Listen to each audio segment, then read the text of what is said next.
Welcome to the New Masculine Podcast. This is a place where masculine identifying people come together in community to disrupt outdated models of masculinity and together construct new models for our way forward as men.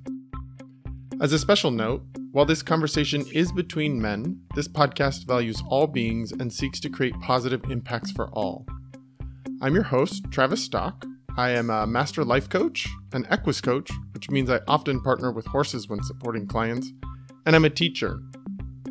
In my coaching work, I am passionate about the balance of masculine and feminine energies in each of us, regardless of gender. I seek to help others nurture a relationship with both types of energy, which often leads to a greater sense of wholeness.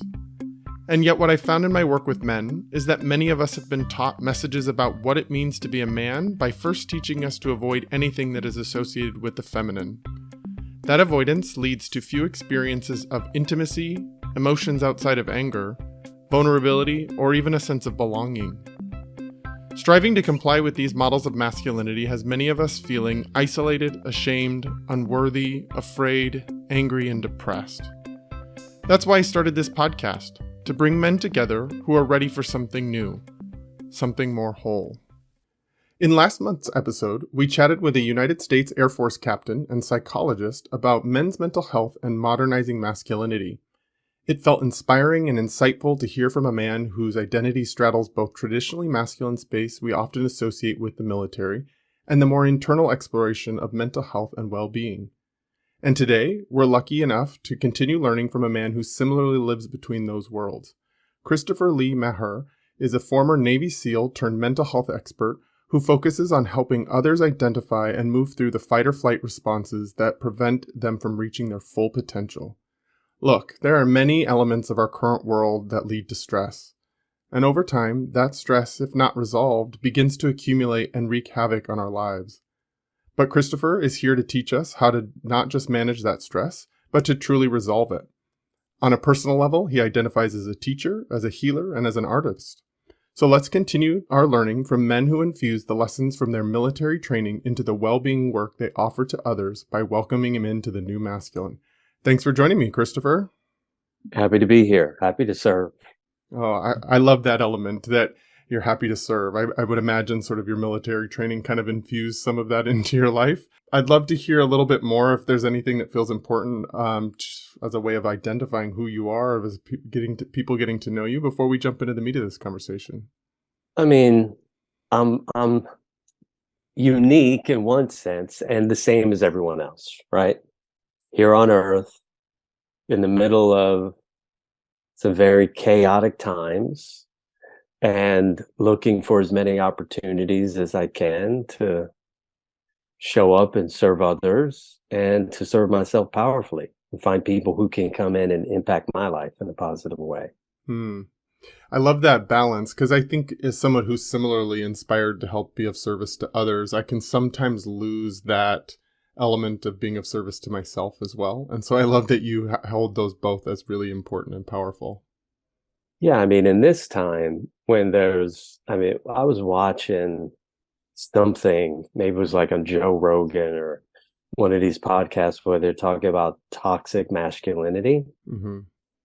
And when I was being raised, I never viewed masculine as toxic and feminine as non-toxic, mm-hmm. right? In my experience, feminine was more toxic because it was given permission to be excessively emotional without any without any guard post, right?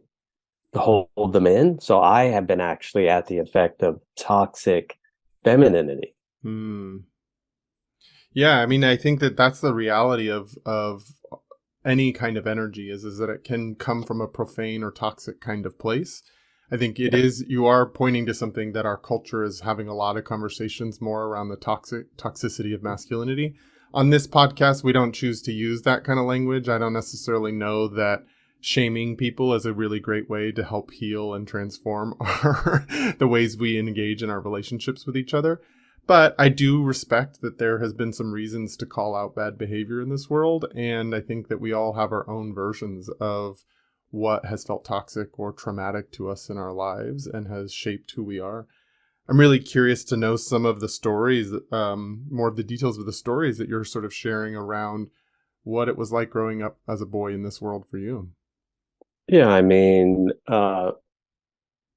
my work, so it's clear to the listener, is that I take people who have basically been in the world, are very successful. Most of my clients are entrepreneurs or professional athletes or uh, diplomats, or they're doing something extraordinary, and yet they reach a point in their life where they realize that something is in their way. Something, even though they have the professional success, emotionally there's something off, meaning that their anxiety is too high, or they're suffering from insomnia, or digestive issues, or debilitating headaches, or an inability to communicate or authentically self-express and be transparent with their wife.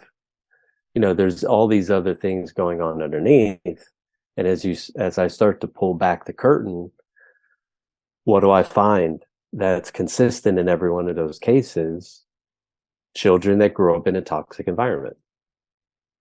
And whether it was the father or it was the mother, we relate things in a neutral fashion. And what I mean by that is this. My background is in traditional Chinese medicine. So my study has been understanding the extremes of energy, and then taking that traditional Chinese medicine meridian theory map and laying it over a being so we can figure out why they're operating at an extreme level. And in every single one of the cases, we always find the same thing. There was some level of toxicity happening in the home while the child was between the ages of womb and 13, and they were modeling and compensating for these toxic patterns in their environment. And if we look at my life, and the reason why I'm able to help these people so efficiently is because I grew up in a household where there was a lot of toxic femininity. And I had a mother who felt unsafe to be in the presence of males. And of course she did, right? She went through her own set of emotional and sexual trauma and felt abandoned by her own mother,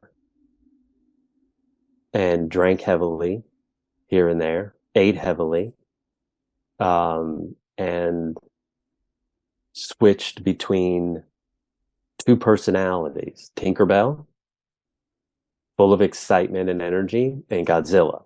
Mm. And she could turn into Godzilla in 0.02 seconds, and then she could turn back to Tinkerbell in 0.01 seconds without ever understanding the impact of that on a young boy.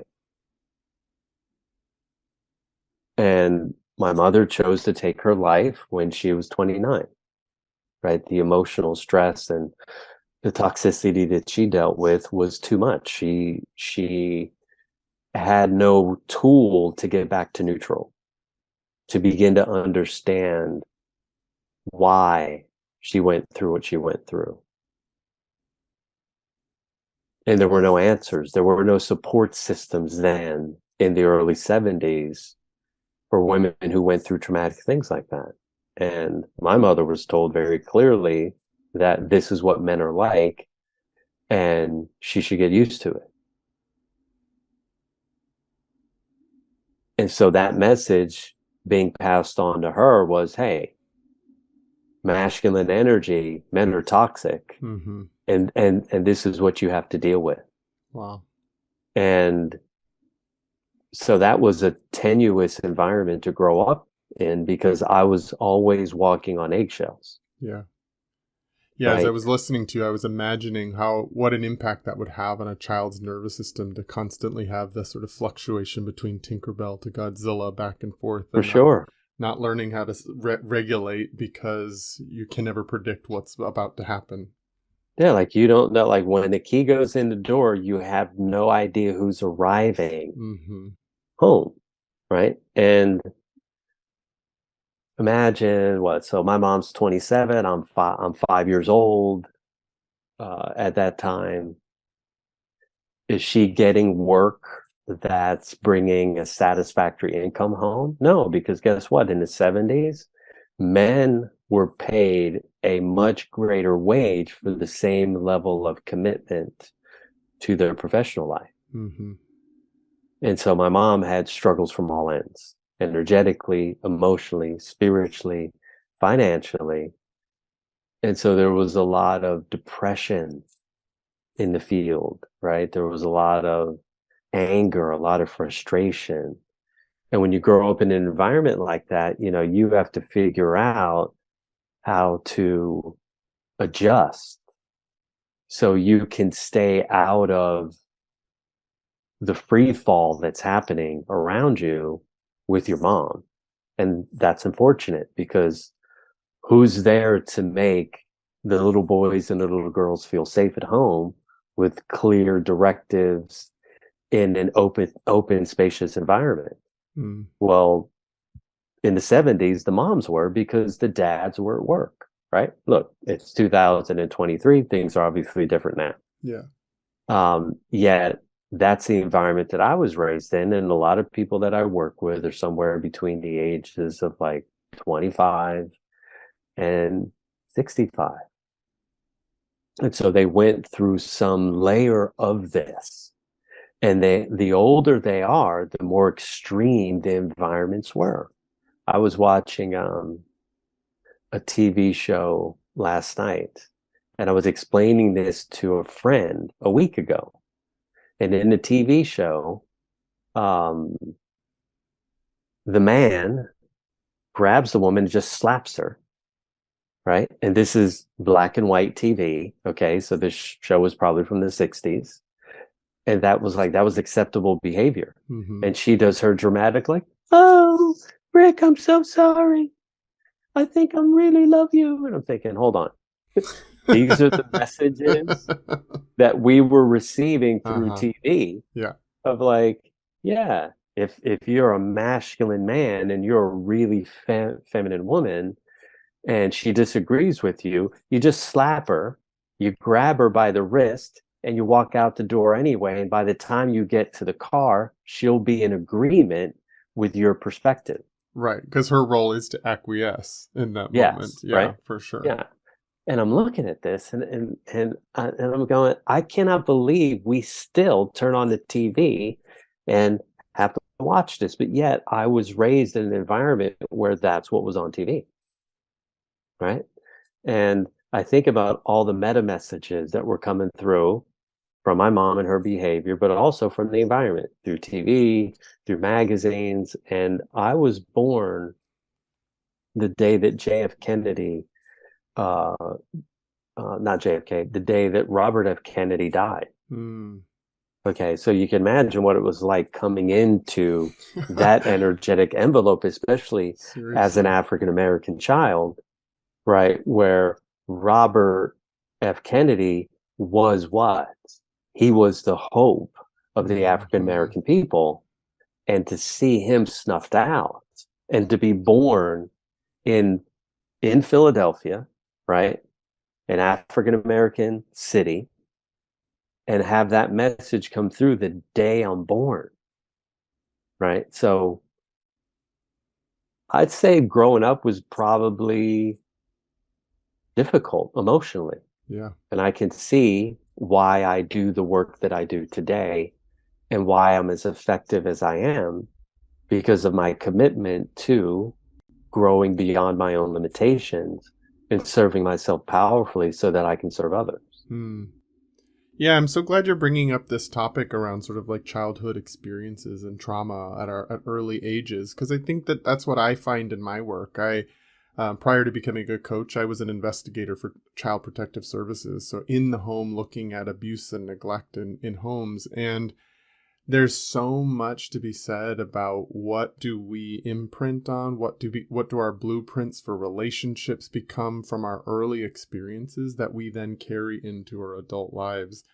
And I think we live in a culture that's like, oh, you just kind of get over it and move on, and we don't ever actually address what actually happened to us and really address the sort of behavioral and thought patterns that were created as a way of surviving something like that. Yeah.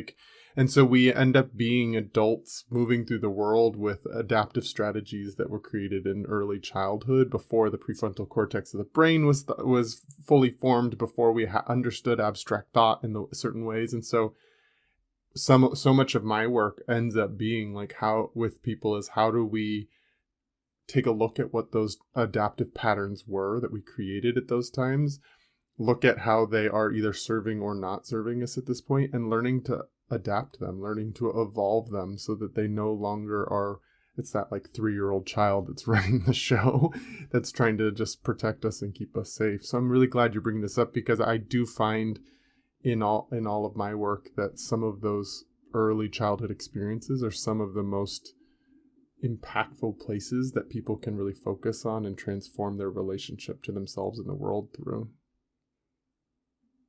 I mean, this is why I like the title of your podcast, The New Masculine, right? Because for me, in order to create a new masculine opportunity, men have to be willing to look back. Yeah. And go, okay, hold on. I have these things going on with my relationships today. What was the cause of those? Right? Like what situations was I in that were beyond my capacity to process effectively at an emotional level? And how do I overcome or transmute and transform those childhood dynamics so that I can experience what I want as an adult with my rational mind, as opposed to being controlled by my irrational self. Mm-hmm. Yeah, and I think one of the things that makes that challenging to do for a lot of men is that so much of our socialization of men is like to feel pride in what we've overcome and moved beyond, and it didn't affect me to remain like sort of emotionally stoic to the things that happened in our lives. And I would argue in that was a coping strategy that you maybe needed at that time, but it may not serve all of us to remain sort of emotionally disconnected from the challenging experiences that we went through. I don't necessarily advocate for getting stuck in them, but to be willing to look back and see what couldn't I address at that time that I now might have space to address now. Yeah. Yeah, we're in this very interesting time where this was something that I think women did naturally. And, you know, the men in my life growing up, I went to a privately well-endowed boarding school in Hershey, Pennsylvania, named Milton Hershey School. And the men's role in that institution was to get up in the morning and make sure that we did things correctly. And either through demonstration themselves or getting an older student to demonstrate for us and making sure that we were on task, on time, and on point. And so from that perspective, the male role models that I had were very good for me. Right? It was, the men never crossed my boundaries. You know, it seemed to me that a man's life was very simple then. Get up, go to work, come home, work a little bit at home, go to bed, and do it all over again. And, you know, through the mind of a child, it seemed pretty easy to me. Yeah. Okay. Right. Like Mrs. Akins, She bakes the cookies. Mr. Akins, he mows the lawn. Mrs. Akins, she makes the Kool-Aid. Mr. Akins paints the barn. It was like she had the roles in the kitchen. He had the roles to take care of stuff outside. And it was very consistent in terms of role play. Mm-hmm. And I think I got a lot of my information about how to be a male from watching those men at the boarding school show up every day and be consistent with how they related with their role. You had so many challenging experiences as a child that were in the context of your relationship with your mom, and so I heard you sort of labeling toxic femininity, and then also having your mom's death be a part of your childhood experience, Yeah. and then being in a school with certain male role models that seemed to serve you and that created structure and clear role definition that helped. Some of that can help us feel safer in the world. We know what's expected of us. We know what to do, what not to do. I would imagine there's a journey that you went on as a young man, like as you were like a teenager, a young man, whenever you decided to join the Navy SEALs, to get to this man that you are today that's sort of practicing Chinese medicine and being of support to others. I'd love to hear, how did those early experiences, like what did it create for you in your lived experience as a young man? Hmm. Um, what's interesting about my situation at boarding school and the SEAL training and the SEAL teams is that in boarding school, there were 16 boys in a student home and there were 4 officers. And in the SEAL teams, there's 16 guys in a platoon and there's 4 officers. Interesting So, parallels. so boarding school prepared me for the experience that I had in SEAL training and the SEAL Yeah. teams, and made a lot of things easy because in the military, there's basically a merit system, right? And in boarding school, we had a merit system. So um, you're constantly being judged by your performance, right? Your performance is your attitude. Your performance is, did you take care of your chore? Your performance is, did you make your bed correctly? And in boarding school, making your bed correctly. And then when you first entered into the military is like a big thing. Why? Because they want you to pay attention to details, right? And so they use making your bed in your locker. They use that as an opportunity to see where you're at in your development in terms of your ability to pay attention to the smaller details in life. And if you can, if you can get your bed right, and you can get your personal space right, meaning clean, organized, um, and structured in a way that makes logical sense, and you can apply those strategies to life, then life gets very easy. And I think I'm happy that I didn't grow up in a household where there was no structure. Because even though I disliked, in fact, I could even use the word hated doing all those excessive chores when I was 7, 8, 9, 10, 11, 12, 13 years old, I could promise you today that if you put me up against the average person, no matter what the job is, I will enjoy my work. Because I enjoy and I value organization, I value completion, I value discipline, I value all those things that I think are essential for a man or woman to gain satisfaction from one's life. I love hearing how consistent sort of like your socialization in some of the key portions of your life. Like most of us learn a lot about how we need to be in the world in our home, our family of origin. We learn it in school, and we learn it in some of our early like career training. And so in some ways, like you got that message of discipline and structure and order in each of the different areas of your life. Doesn't mean that there weren't some challenges and some spaces that you hated as a child, but you got this consistent messaging about who you needed to be as a person and what creates simplicity and success and well-being. Yeah, and they let you know based on your attitude, Mm-hmm. because one of the merits that you got every day was, did you have a good attitude or did you have a poor attitude? So it's one thing to get up and make your bed in a good way, okay, and clean your room, and then show up to breakfast with a bad attitude. Well, now you got a demerit. Well, guess what Mm-hmm. happens at the end of the week?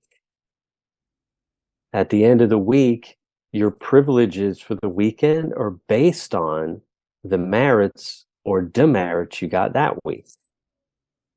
And so now other kids are having more freedoms. And at one point, I think I was started really struggling in 10th grade. I started pushing back against the system. And then I got more demerits and I got extra chores to do. And so that created a lot of um, rebellion, right? I started to get in touch with the heretic aspect of my personality. And I took that to its edge. And then the school pushed back at me and said, hey, this is not acceptable. And you can continue to operate like this, but guess what? You're going to have an extra hour of chore every day.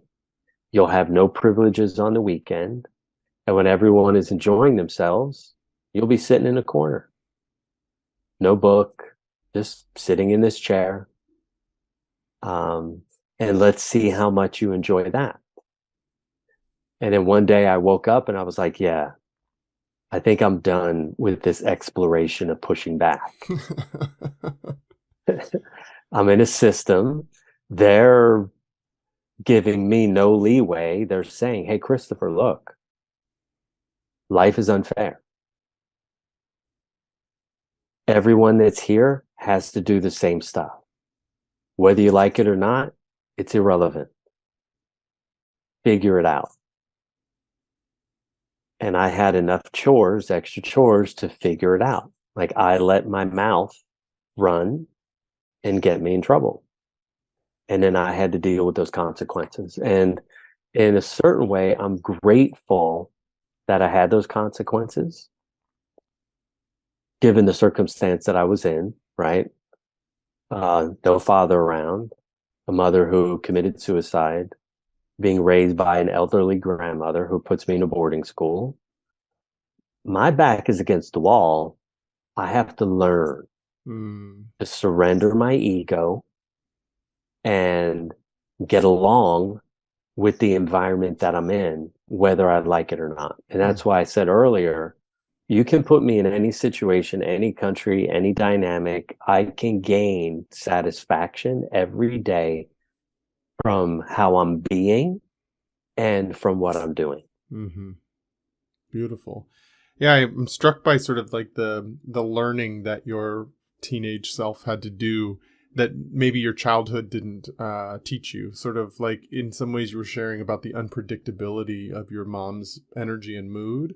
And so you're Sure. constantly navigating an unpredictable environment. And then in that, when you start to push back in like the 10th grade and you're in a system that has some pretty clear structures and boundaries, that they were able to communicate to you, here's what you can expect and here's where this is headed for you. And so you almost had like, instead of it being unpredictable, it was like extremely predictable. Now I can see what the edges of this are. I can see what the consequences of the like sort of natural consequences of my behavior. I know that there was enough like structure and order placed into the system so that you could understand how to navigate it and be successful at it, rather than sort of the unpredictableness of what your childhood taught you. Yeah. I mean, I wanted more freedom. Mm-hmm. And in order for me to get more freedom, I was going to have to bend the knee. Yeah. And I said, okay, I'm going to bend the knee. And after I bent the knee, then everything really worked out. It worked out really, really well after that. Beautiful. Because I was no longer in the blame game. Mm-hmm. These are my circumstances. I'm in an institution that is, there's 1,000 other students that come from similar backgrounds, right? And some of them seem to want to get along and get the most out of the situation that they're in. Mm-hmm. And I put up a decent fight. That's what being a teenager is all about. I put up a decent fight, and I'm lucky I woke up. And look, I was fortunate where I had someone who I was attracted to in school, and she was pretty much honest at all times, and she told me the things that I'd never wanted to hear, and I had to deal with those. And I decided that the things that I wanted were more important than saying F you to the system. And she got me to understand that the system was there to support me. Hmm. I love that you got such a clear, positive message from that. I don't know that everybody that goes to boarding school feels that way. And so I love that it actually offered you the thing that you needed that maybe your childhood didn't give you. Now, I know, yeah, I mean, it offered me some different options. Yeah. Okay, because here's the thing about me is that I know for sure that if I was raised in the household with my grandmother, it would have been very simple for me because my grandmother knew what I was like, instinctually she knew to always give me space. And so I would have been better. I think I would have been better if I would have just been simply raised by my grandmother at home in a very poor household. Hmm. And even though I had all of these other um, opportunities for a powerful education, the environment was almost more important for me. Mm-hmm. And I made the best decision with the decisions that were made for me. Yeah. And I'm fortunate enough that I got what I got out of that. Mm-hmm. And it's impacted me to today. Yeah. No matter what, no matter how I feel about my day or how I'm feeling internally, I still have the ability to show up and serve other people powerfully and serve myself powerfully. So that served me to go into the military and make the most out of that situation. Mm-hmm.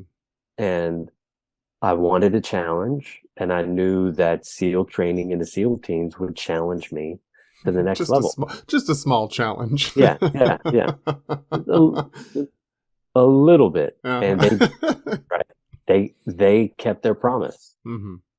Yeah, I'm glad you're going to that part of your life because I'd love to hear some of the powerful lessons that you took from your time as a Navy SEAL.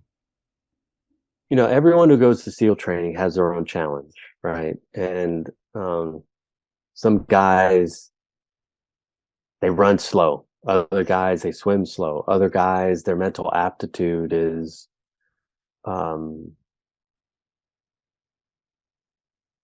insufficient for them to get through the program. And look, the attrition rate is like 92%. So what's that mean? It's out of every 100 guys that show up at the door, that knock on the door to get in, 92 are being sent home. Mm-hmm. So, the program is designed to help you find your own inner deficiency. And everyone has an inner deficiency. Everyone has a different motivation who wants to complete. And regardless of your motivation, you all have to go through the same things the same way that I experienced in boarding school. So there's this universal requirement for everyone. So there's no getting over. No matter how charming you are, how funny you are, how smart you are, yeah, you're still going to get pushed to your edge.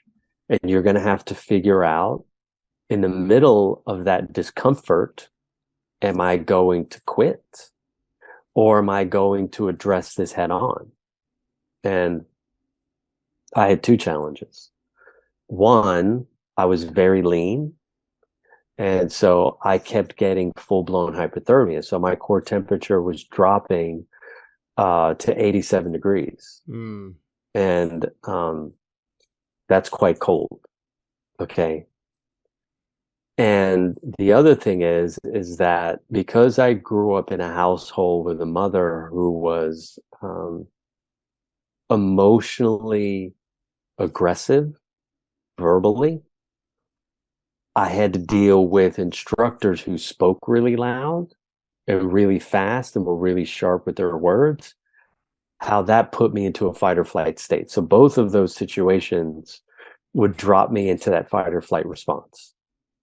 Okay. So I would be in a cold stupor almost every single day. So that means I'm so cold, I can barely even think. Okay.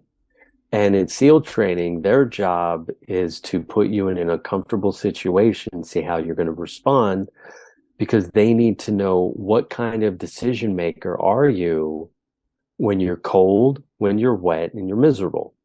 Anyone can make a decision sitting on the beach in Maui. It's a bit Okay, easier, yeah. right. In the springtime, anyone can make a fabulous decision. Okay. But when your core temperature is 87 degrees, okay, you're full of sand, you're extremely hungry, and your body's shaking like a leaf on a cold, windy winter's day, what are you going to do? Hmm. How are you going to respond? And fortunate for me, even though I was lean, I still had a brain that worked pretty sufficiently, and I could make good decisions. And once I was put in a leadership role in SEAL training in my SEAL team class, it gave me the opportunity to have these other aspects of myself show up. And so whenever I get into let's say I'm taking a 5-day course and they're looking for someone to get into a leadership role, I'm all too willing to hop into that role because I know I get the most out of myself when I put myself in a position to lead others. Hmm. The best aspects of me show up when I'm in a leadership role versus the follow role. Mm-hmm. And SEAL training and the SEAL teams is very consistent with what they require. And what they require is 100%, 110% effort every single day, all day long, all month long, all year long. So there are no moments where you get to sit back and go, oh, poor me. You never get to address that because in that environment, it's unacceptable. Because who wants to be in the field?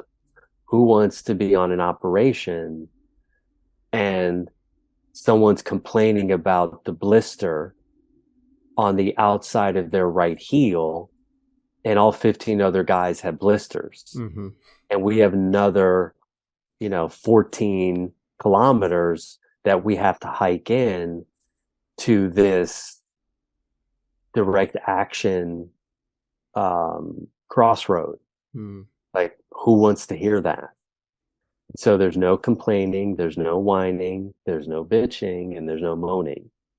And you have to deal with your own discomfort at an internal, mental, emotional level.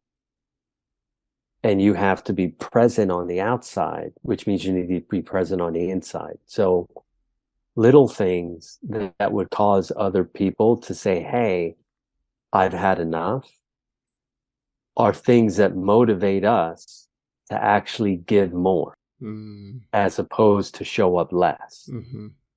And so when I'm working with someone who is or who has been through some very horrific childhood experience. And I'm willing to go into the middle of their pain with them.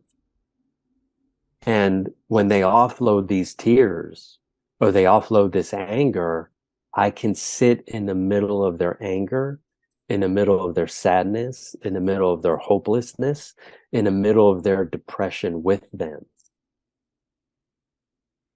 And I make it okay for them to be vulnerable, to be transparent, and to be emotionally honest with what they're experiencing. And I give them time to soothe themselves, and I give them space to soothe themselves while simultaneously letting them know that, hey, I'm right here. And yet I know you need to walk this mile of your journey on your own. Yet I'm standing right beside you. And I think that level of inner confidence at an emotional and a psychological level is a potent antidote for the deeper levels of stress, insecurity, fears, and limiting beliefs that people have been wound into from a very young age and are desiring to separate from so that they can grow into the person that they came here to be, which is to simply understand that everything is what it is. And we have this opportunity to have you experience your own love through allowing somebody else to attach to the place where you feel most vulnerable, which is your childhood pain. Mm. It's a really powerful space that you hold for people. I think that for many of us, that the depths and the intensity of our grief, of our rage, of our hopelessness can feel really isolating, can feel like we are alone in it, and it will overwhelm us and consume us and destroy us. And yet to have somebody that has the confidence to be able to move in that space and to sit there, to not do it for the person, to not enmesh with the person and get lost in it, but to sit there present with that firmness and calmness and confidence while somebody walks that part of their journey, I think is super transformative, because it teaches us that even in the hopelessness, we're not alone. Even in the darkness, we have someone there with us. It's a really powerful space that you hold, and I'm glad you sort of learned how to be in that as a result of the training of your life, the education. There's two things you were sharing that I wanted to highlight from what you were talking about, where you said something around the leadership role is where you find the best parts of you come forward. I love that, and I want to highlight that because I think in some ways we get to see a lot of examples out there in the world, in our politics and the way that companies are led, that where people lead and maybe the not so great aspects of them come out, the sort of greed or the selfishness or the power hunger, or we get to see a lot of examples of that out in the world where it doesn't necessarily bring out the best in someone. But I love to highlight that stepping into a leadership role can bring out the best in us, can help us be more of service, can help us be more authentically ourselves, and not necessarily just a negative. So thanks for saying it in that way, because I had not heard someone really kind of articulate something like that. And I think it's important to see examples of where people stepping into leadership can be really the best thing for the situation, rather than something that's going to create more havoc or more challenge for a lot of people. Yeah, when I was in SEAL training, the instructors in every phase of training, there's 4 phases. There's pre-training, there's first phase, second phase, and third phase. And when you're going through that process, the instructors are repeating over and over and over, there's no I in team. And when you get to the SEAL teams, you understand why they continue to keep repeating that, because there's only 16 guys in the platoon. That's a small, very small number of men. And there's a lot of departments in a SEAL team platoon that have to be taken care of. And so there's 2 guys per department. And each guy needs to lead in his own department. And because you have all these different leaders in all these different departments, we understand that we're a platoon together, and what's required is that each guy leads in his own way. So there's no one ever looking over your shoulder.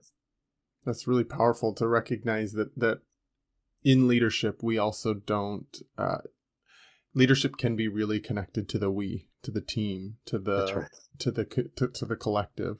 So many, as I was saying, sort of so many of our examples can look like ego, leading from an ego place and from a dominance and power over kind of way.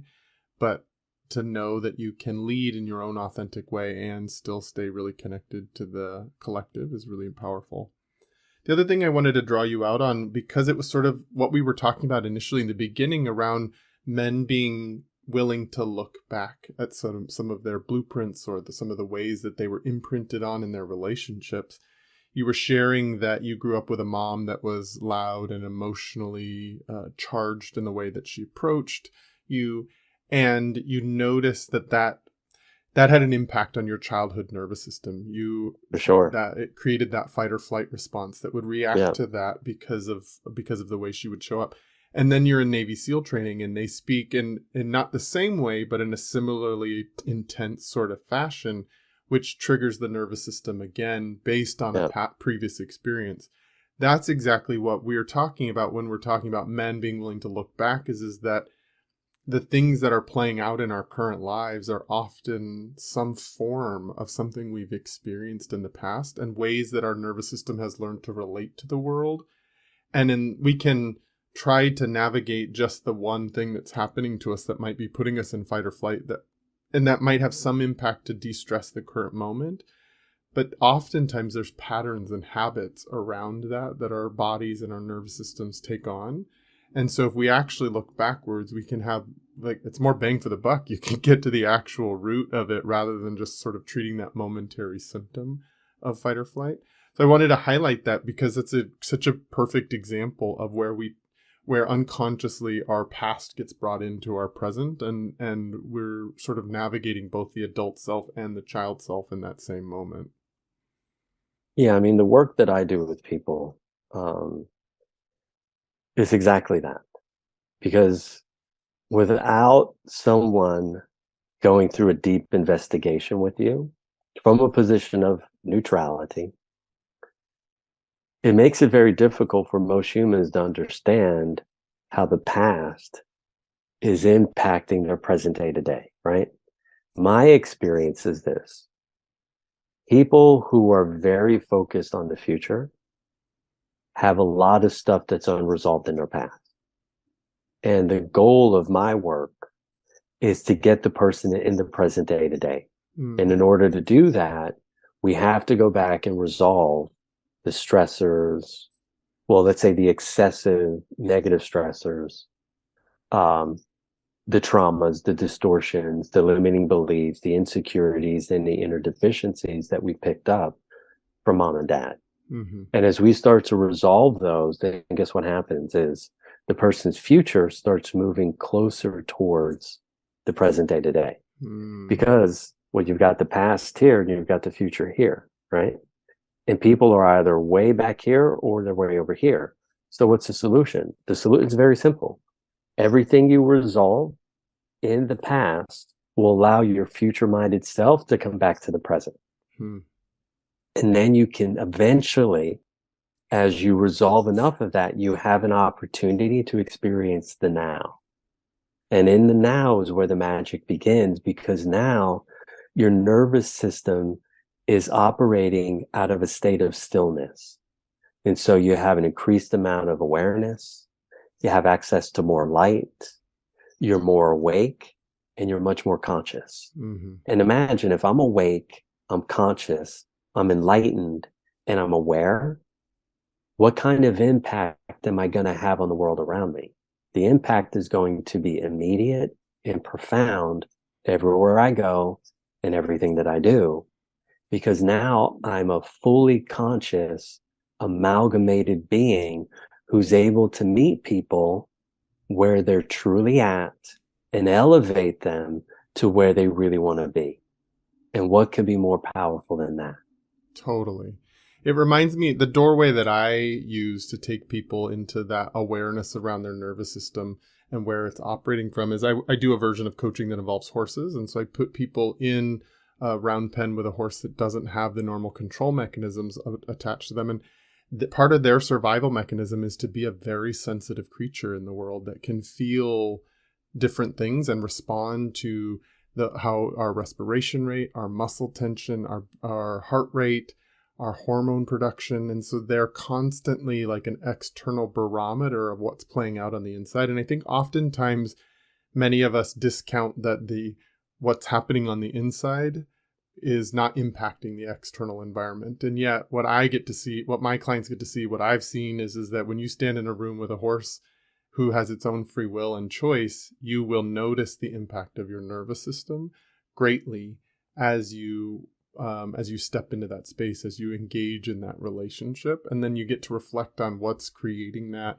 where does that come from, create some shifts, see how it changes the impact on the external environment. So I'm glad you're bringing this piece up, because I think so often we think some of the stressful thoughts in our head or the rumination or the fight or flight response that's happening in us, we can mask it and just show up in the world without it impacting the external environment. And I just know that to be so not true based on what I've seen with my work with my clients. And so I'd love to hear more from you about, like, what do you see as a professional? What are you seeing as some of the sort of major consequences of people living in fight or flight or in their stress response? Pain in their body, right? So there's 4 levels of pain. You've got spiritual pain, you have emotional pain, you have physical, structural pain, physiological pain, and you have psychological pain. And the most obvious markers that someone is in pain is their level of addiction to the daily acceptable drugs. Mm-hmm. And the daily acceptable drugs would be nicotine, caffeine, alcohol, refined sugar, brown and white, and organic sugar cane, marijuana, pharmaceuticals, and recreational drugs. Could we also put in there things like social media, television, those kinds of things? No, because those are things, those are choices that people make based on their addiction to substance. Got it. Okay. Right. And so once you resolve someone's addiction to substance, then what happens is their relationship with those things changes. Now, for children who were, let's say, adults who were much younger than you and I, they were raised on those social media platforms. Yeah. Right. I happen to be old enough to be frustrated with my ability to surf those things successfully. So I kind of avoid them. Yeah. In a certain way. Like, yeah, I may go to Facebook every once in a blue moon, and then or LinkedIn or Instagram or Twitter. But you know what? They never bring enough satisfaction to me. Totally. Right. Now, YouTube, where I can geek out on information, for sure. I can go down a rabbit hole and investigate stress, and those kinds of things are really fun for me. But for me to receive feedback from people that I don't know, it always feels empty. Right. I want feedback from people whose lives I'm impacting powerfully, because it has substance to it. It means something to me. Mm-hmm. So, when people are in pain, my experience is that they get used to the discomfort, and then they believe that that's a normal way of functioning. And then eventually it turns into a chronic symptom that they now find it very difficult to get away from, even for a moment. And at that point, the person becomes really vulnerable, and are willing to bend the knee and to look into their past. Until that moment comes, most people want to continue to keep getting on with what they're doing and how they've been doing it without holding up a mirror. Because who wants to spend time, honestly, like holding up a mirror if they think everything in their life is absolutely wonderful? And until they get to the point where the pendulum has swung as far left and as far right as it can, they will continue to deal with intermittent symptoms and they'll be fine with them. Yeah. I'm happy when they've reached that extreme moment because now I know they're going to reach out for help. Yeah, I think that's true of all people, but I think since we're having a conversation around masculinity and men's stuff, like I think it's even true, like very true for men, that most of us, part of our socialization, what makes us strong men is our resilience and our ability to just like tough it out, handle a lot of stress, and to normalize that as part of the lived experience. And so it does take extreme pain at one of those 4 levels or multiple of those 4 levels before most of us bend the knee and ask for help. Yeah. Most men are unwilling to bend the knee. Okay. Until, guess what? They find out that, I went to the doc. He asked me to come back a few days later. They drew some blood. He wants my wife to come in with me down to the office, and he breaks the news. I've got prostate cancer. And then men are like, oh my God, what do I do now? And now they're receptive. Until then, they're usually rejected because their job, right, the things that they're doing are informing them that they have value. And most men get their value from what they do as opposed to who they are, right? Because men have been focused on things and women have been fortunate enough to be focused on relationships. So they have to be focused on the way that they're being. And the fun thing for me is this, is once a man receives feedback from the universe, from the world around him, from his environment, that he's in need of help, he suddenly gets to shift his doing into being. And then every man that has that experience, especially the younger they are, and the more often they have that experience, the more they shift into a greater state of balance, right? So when you have men who move around the world that are resilient, yet simultaneously self-introspective and emotionally honest with themselves and their environment around them, they get to live a more fuller life. Yes. You are speaking my language here. That's what we're hoping to help create in this podcast and the work that I'm doing. You are speaking my language for sure. If a guy does get to that point where he is feeling like he needs to ask for help, he's hit that point where he's finally ready to bend the knee and he reaches out to you, what might be the biggest piece of advice you have for someone who's in that much pain? Or what's the biggest go-to thing that you offer to people when they're at that point in their lives? The way that people find me is through my book or through a friend, and they have a couple hoops they have to jump through first, and then we get on a connection call. And the most important thing for me with any man that's in that situation is to let them know, look, everything's going to be okay. I've been where you're at, and it's really simple. And then I investigate. Why are you here? What can I do to serve you today? And then I give them that opportunity to speak. And I basically am in the background on the phone or on a Zoom, nodding my head, okay? Letting them know that I acknowledge that they have value. I get it. I see their frustrations. And I'm here to serve them. And I think by opening up to space and acknowledging how much value they have, they feel like there's rapport going on between us, and they start dropping the ego immediately. And they drop into telling me what's been going on. And then I ask some very simple questions like, where do you think this all started? And now they go right back to the beginning and they start breaking things down. And I go, okay, I get it. This makes sense. Men, from my experience, simply need to know that other men have been through what they've been through.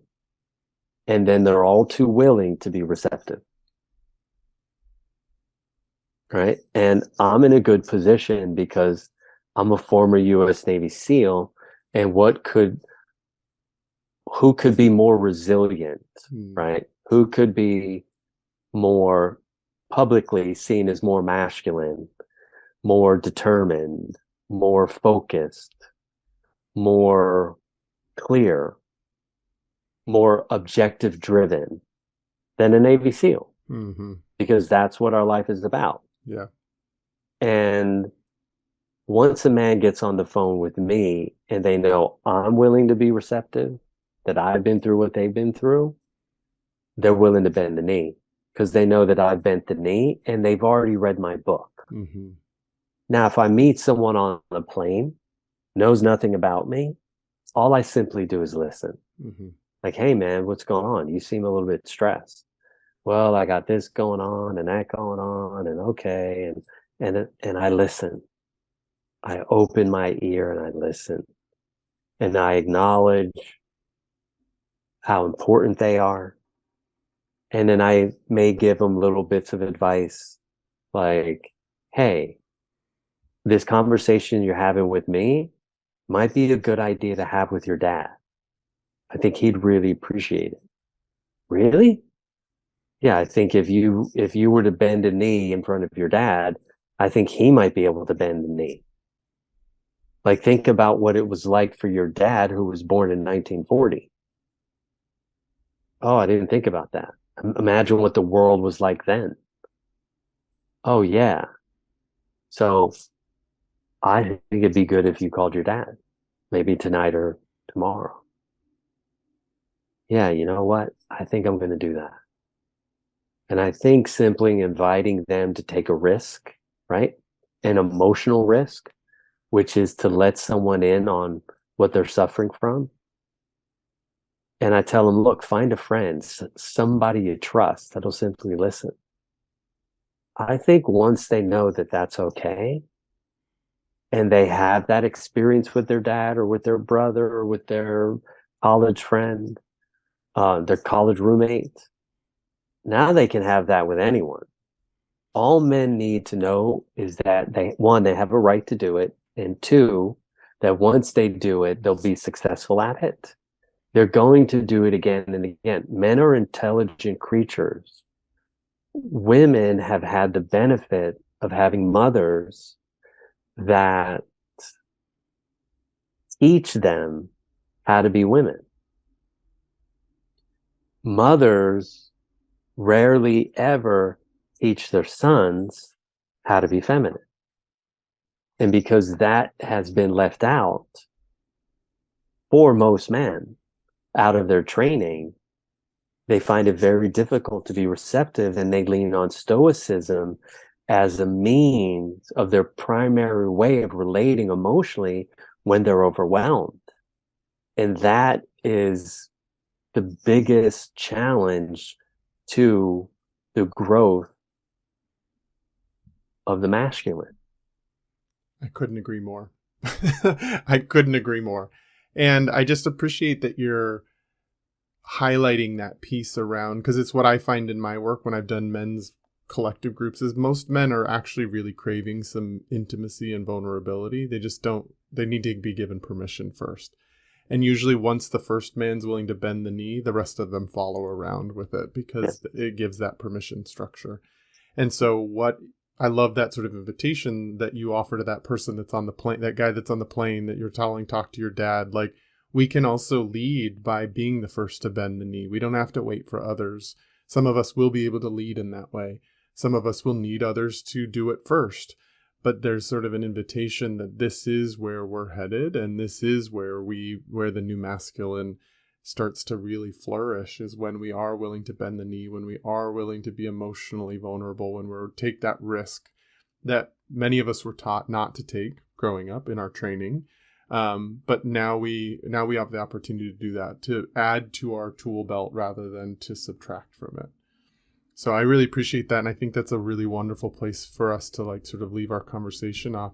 If people wanted to find out how to work with you, wanted to sort of jump through those hoops you acknowledged in order to work with you, how might they find you out there in the world? The easiest way is to go to truebodyintelligence.com.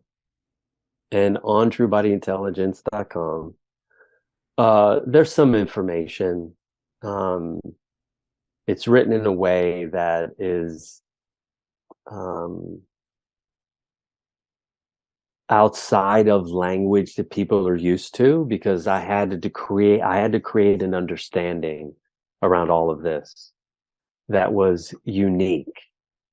And order the book, read the book, and or listen to the book. The audiobook is great. And then get in contact with me at support at truebodyintelligence.com. And Christina will respond to your email, and we'll get on a call, and we'll see how I can serve you. Beautiful. I love that invitation to start. I think that a lot of men like that ability to like grab a book first and be able to read about something first before committing to actually taking that emotional risk with another human being. So I think I like that there's sort of that door, that first step, and then there's another step, which allows people to actually do the work that you're talking about in there. Thank you so much, Christopher, for joining me, for sharing your insights from what your training from life has taught you. You have a really powerful story, and I love that what it's taught you is how to be more present with people and to lean into those spaces that most people avoid or most people lean away from. So I'm so glad. While I hate that you had to go through some of your challenging experiences, I'm so glad they taught you how to be that confident, still presence when someone else needs it. So thank you for being that in the world and for offering your perspective to my audience.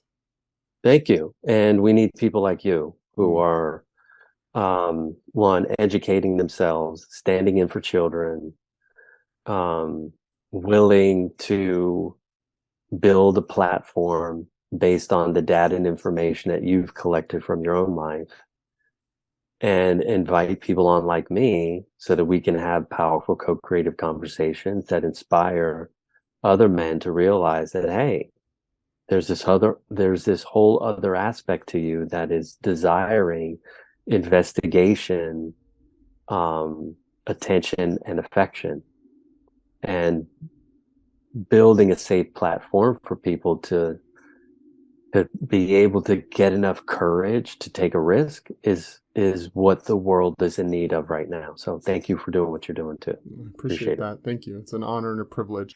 If people want to get in contact with me, you can go to my website at travisstock.com. You can follow me on Instagram at Travers03. It's where some of the ongoing conversations around the new masculine are going. So if you want to continue participating, go there.